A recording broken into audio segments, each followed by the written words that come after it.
Now, from CBS 4 News, this is Facing South Florida with Jim DeFede. Good morning, I'm Rick Folbaum, and welcome to Facing South Florida. Jim DeFede is off this week, and since it's the first Facing of the new year, we thought we would spend our time looking forward, examining which issues will matter most in 2018, with state lawmakers set to head back to work in Tallahassee, what's on the legislative agenda that could have an impact on your life.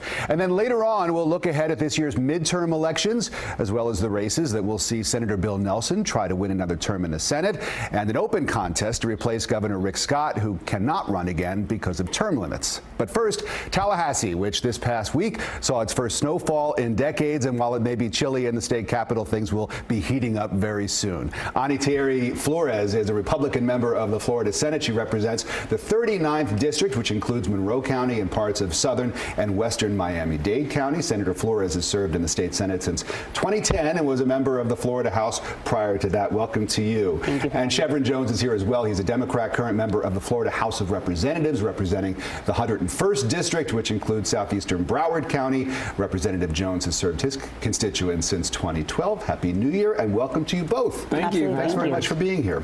Senator Flores, let me start with you, because your district was hit so hard by Hurricane Irma this past year. So I'm wondering, what legislation would you like to see brought forward that might help the people in your district, might help with the recovery efforts that I know are still going on in some places, and might help with preparedness for future storms? Absolutely, and I think that that Hurricane Irma and the lessons that we've learned from Hurricane Irma will really dominate this entire session. Most of the things that we'll do will be viewed through that lens. But really, for Monroe County specifically, the issue of workforce housing has always been a challenge. Post Hurricane Irma, it's even more of a challenge.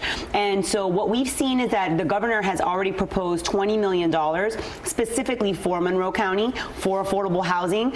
We in the Senate are seeking to certainly match that, maybe even increase that if we can, and that would be money for projects that are shovel ready, ready to go, for individuals who are working, individuals who are in the most, in the service industry. Yeah, these are people who are helping serve the tourists who come down and really make the economy run down in Absolutely. Monroe So County. If there was a silver lining for this hurricane, it's that there's now focus on Monroe County and money for this affordable housing. Are there specific bills that you know that are in the works that are about to be introduced? Yeah, absolutely. Like I said, the governor's budget has already proposed $20 million. The Senate budget will have that as well. There's a series of other budgetary items. I know that they need some funding for the Emergency Operations Center down there, and so we're working on that, as well as legislation to try and streamline the process as it relates to government contracts. There were some challenges in Monroe County as it relates specifically to debris, and so been filed to see how we can streamline that process. So again, we can learn from the mistakes and we can be prepared for the next storm.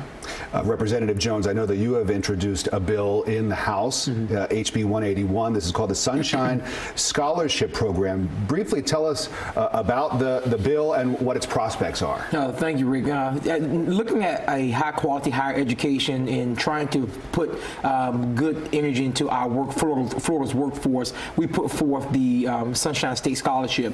If you look at Tallahassee, if you look at Tennessee, excuse me, if you look at New York, they have already gone forth and put free college tuition in place for students. So what we did in the state of Florida is we've done the same thing in offering the Sunshine State Scholarship, where students can go to a college, two-year college, and or a certificate program and receive it's the last dollar scholarship. So they will have to apply for FAFSA, they will have to apply for all other educational resources prior to the state coming in to pay, and the state will come in and pay how much?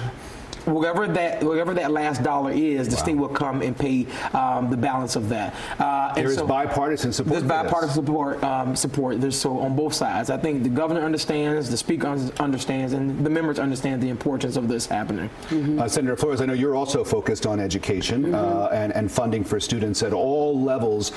How would you like to see tax dollars here in the state spent on education? Well, I think that I share Representative Jones' passion for access to higher education. Too many times we see students that have the academic ability not be able to go to college because of that lack of financial stability. And so in the Florida Senate, we passed last year a strong proposal to increase and make permanent the Bright Future Scholarship for those students, like it was in years past, that would pay for 100% of your tuition to both a college or university. That was a one-year fix that we passed for last year. This year we want to make it permanent for all students, and certainly some students, much like Representative Jones are targeting, those would be benefited as well. And then we also want to look at that next tier, the tier of medallion scholars for the students that have a B average, to restore that to pay for 75% of their tuition and fees. Bright Futures is a program that has been very successful in the state.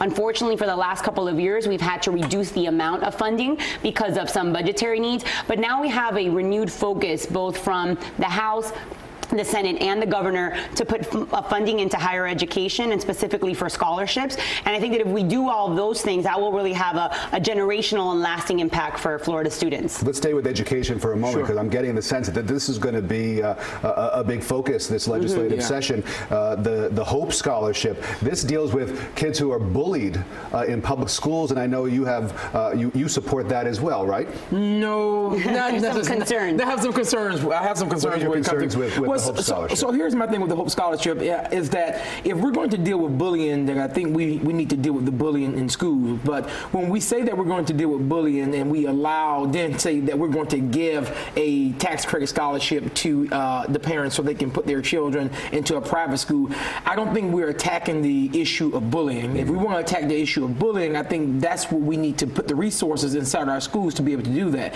We send the wrong message by taking students out of the school, leaving the bully in the school, and really not dealing with the issue of the bully. And I'm not the only one who have concerns. Some of my Republican colleagues have concerns also. Do you have any concerns about that? What I would say, so this is an issue that Speaker Corcoran has put forward as one of his ideas. And I think that in the Senate, we have, we've started to look at that idea. We're trying to see, is there a way that we can kind of solve both these problems? How can we solve the problem of the child that is being bullied and get them out of this dangerous situation? And I would certainly be open to having them move to a different school or even to a private school. But we really do have to look at the child that is doing the bullying. Are there some sort of services that that child needs in order to stop that behavior? Because if not, then that cycle will simply continue. All right, so let's look ahead at the session that we have ahead of us. What would it take, Representative Jones, for you to consider this upcoming legislative session a success?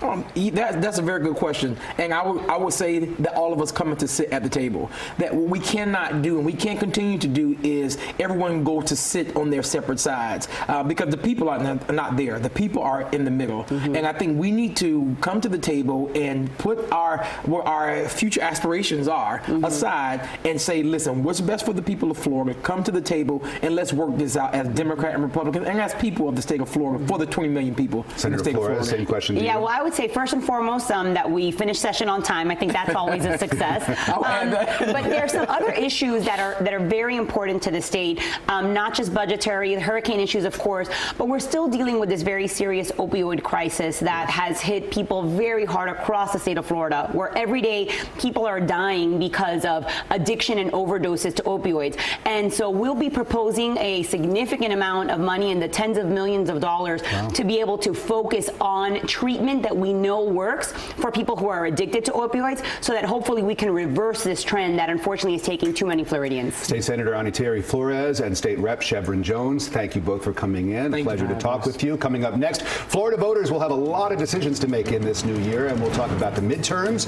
the Senate race, the contest for governor, with two South Florida political insiders. Oh, we'll also talk about President Trump and what 2018 may have in store for him when Facing South Florida comes right back.